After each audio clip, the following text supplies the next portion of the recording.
E aí galera, a magia é uma coisa muito complexa que pode ser usada de várias formas com muitas fontes. Alguns têm acesso ilimitado, outros nem tanto, e acabam recorrendo aos pactos ou artefatos. Tem gente que não precisa pagar por ela e também tem aqueles que precisam, tanto que tomam muito cuidado. Mas uma coisa é certa, não adianta nada ser extremamente poderoso e não ter conhecimento.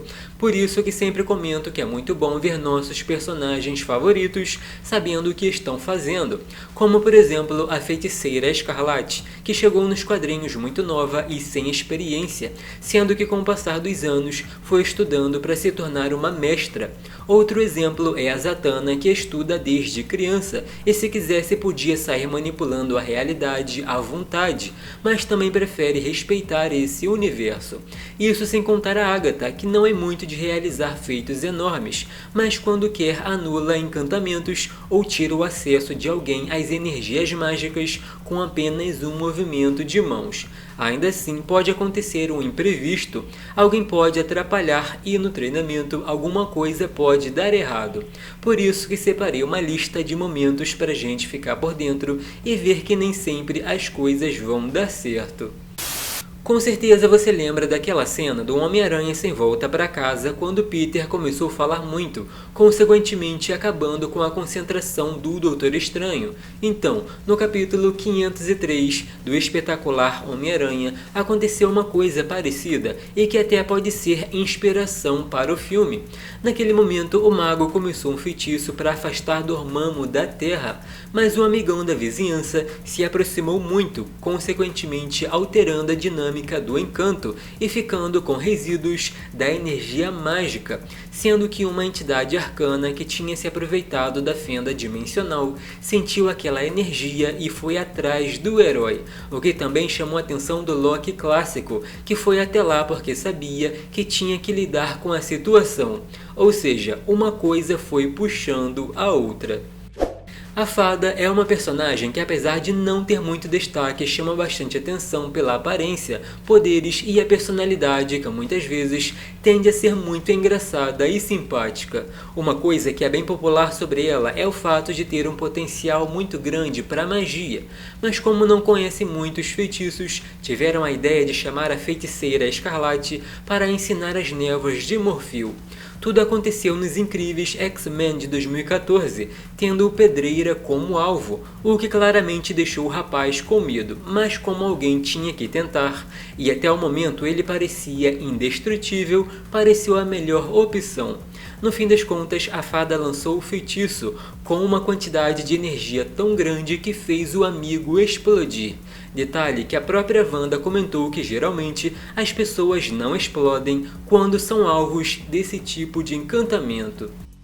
A Irmã Green já foi apontada como uma feiticeira poderosa que tem um potencial enorme, mas usando o cajado do absoluto parece um pouco limitada, por isso que acabou sendo reconhecida como uma das heroínas mais criativas.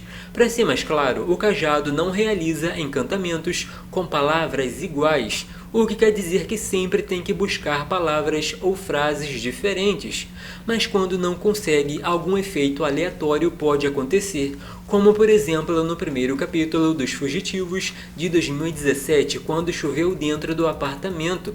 Porém, temos que lembrar que o potencial mágico da moça vai muito além, e nos últimos anos tem aprendido magia sem artefatos. Então, se você já teve curiosidade sobre a Nico poder ou não realizar encantamentos sem o cajado, a resposta é sim, ela pode. Por muito tempo, a Feiticeira Escarlate se sentiu mal pelo que aconteceu na Dinastia M, porque mesmo sendo manipulada, o poder usado ali foi o dela. Por isso que na saga Império podemos ver uma conversa dela com o Doutor Estranho. Depois, a Rainha do Caos estudando muito para ver o que podia fazer de um modo mais seguro. Passou meses lendo e se aproximando de entidades para reunir artefatos que por fim dariam a chance de ressuscitar os 16 milhões de mutantes mortos em Genosha. Infelizmente não deu certo, por algum motivo aquele ritual não foi concluído como deveria e os mutantes voltaram como zumbis. Por isso que o Steven ajudou a amiga a desfazer tudo aquilo. Inclusive, ontem mesmo lancei aqui no canal aquele vídeo dela criando uma dimensão para facilitar na ressurreição dos mutantes. A Mulher Leopardo é uma das inimigas mais frequentes e antigas da galeria de vilões da Mulher Maravilha. O detalhe é que a heroína pensa que quase todo mundo tem que ter a oportunidade de mudar, tanto que pediu ajuda para ninguém menos que a Circe, que por sua vez pensa que pode resolver tudo com magia, já que se considera a maior bruxa da existência. Ainda assim, não vai fazer as coisas sem cobrar um preço, e se a Diana queria fazer da Bárbara uma mulher comum de novo, teria que dar o laço da verdade. No capítulo 750 da Mulher Maravilha, parecia que estava tudo certo e só precisavam que a Mulher Leopardo falasse o seu verdadeiro nome, coisa que não aconteceu porque ela falou o codinome. Ou seja, a Circe, vendo que não era justo, resolveu devolver o artefato para Diana. Eu até comentei sobre essa história há um tempo aqui no canal, mas vale a pena comentar de novo, porque para desfazer a maldição, precisavam de uma coisa que não aconteceu. Em Thor God Size, podemos ver que algumas coisas estranhas estavam acontecendo, principalmente esquecimentos sobre pessoas e acontecimentos. Por isso que o Thor logo pensou que era culpa da Lady Loki, sendo que não era nada disso, e ela acabou ajudando o irmão a descobrir a verdade. Era tudo coisa da Encantor, que queria ressuscitar o Executor, porque não aguentava mais sofrer sem o amor. Foi aí que começou uma luta para fazer a feiticeira parar de usar o poder da Árvore dos Mundos. Caso contrário, podia mexer com toda a realidade, ou quem sabe destruir os reinos. Só conseguiram parar a vilã porque a Loki se aproximou e trocou de lugar com o Thor, dando a ele a oportunidade de fazer alguma coisa. Ou seja, esse quadrinho deixou bem claro que os deuses podem fazer muita coisa com uma fonte enorme de poder.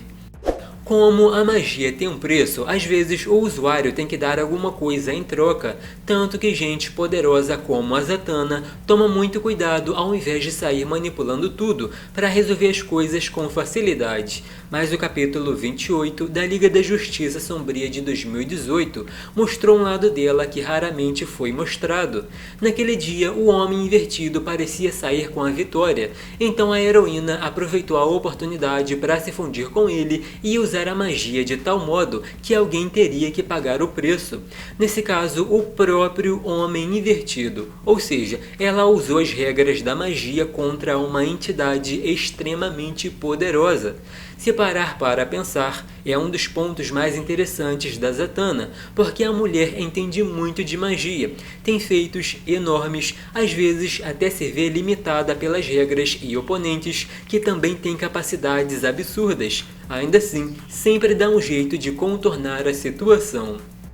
Mas e aí, o que vocês acharam desses momentos? Comentem aqui embaixo, deixem aquele like e se inscrevam para não perder os próximos. Lembrando que sempre deixo sugestões aqui no final, assim como minhas redes sociais, na descrição. Até o próximo!